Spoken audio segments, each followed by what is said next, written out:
Howdy, y'all. Welcome to the Beverly Hillbillies Facts and Trivia.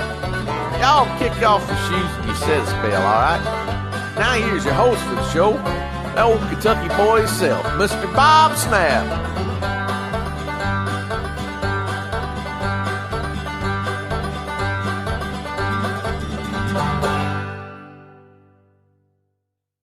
Hi guys, welcome to the Beverly Hillbillies Facts and Trivia. Appreciate you being here.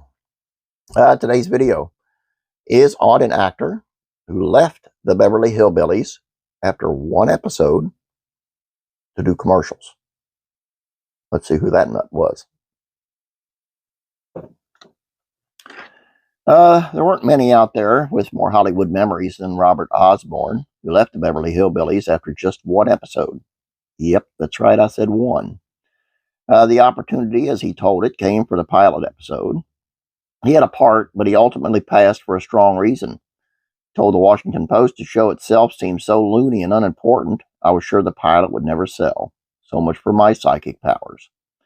Osborne, of course, was very wrong about this, as the Beverly Hillbillies was a hit.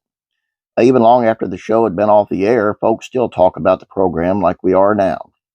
It had that much of a cultural impact on the American life. Kind of like the Andy Griffith show. It was one of those during the time that America latched onto. Osborne could have been a part of it, but he thought it would bomb.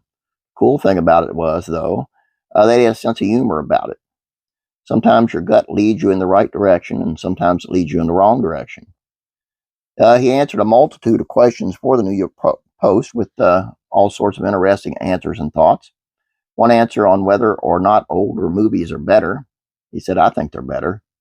In the days of classic movies, we wanted fantasy. We wanted to go to the movies and see Fred Astaire and Ginger Rogers dancing in a cafe that was bigger than any cafe you would ever see. We don't want that anymore. Also, no matter the subject matter, the classics would end on a positive note, not quite as cynical as they are today. And I think we had great movies today, but they're all the same. This is interesting. Part of what Osborne seemed to be frustrated by was that older movies were simple, happy, and fantastical. Now, do you think he was being totally fair when it comes to what the audiences want?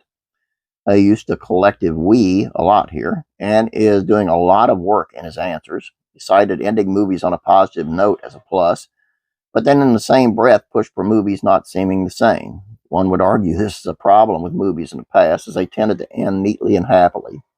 There are multitudes of examples of modern films not wrapping this particular direction, like Prisoners with Jake Gyllenhaal or No Country for Old Men.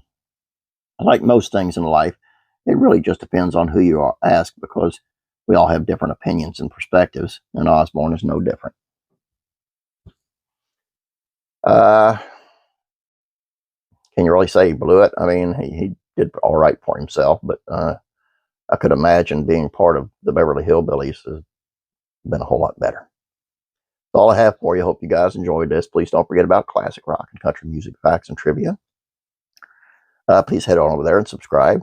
I'm going to try as often as I can, because I am working again now, to do daily trivia questions on the YouTube quiz. It'll be multiple choice, as yesterday's was. And I may throw a short video in there every now and then, just to keep things, break up the monotony a little bit. So let me know what you think. That's it. Have a great day. God bless you, and I'll be praying for you.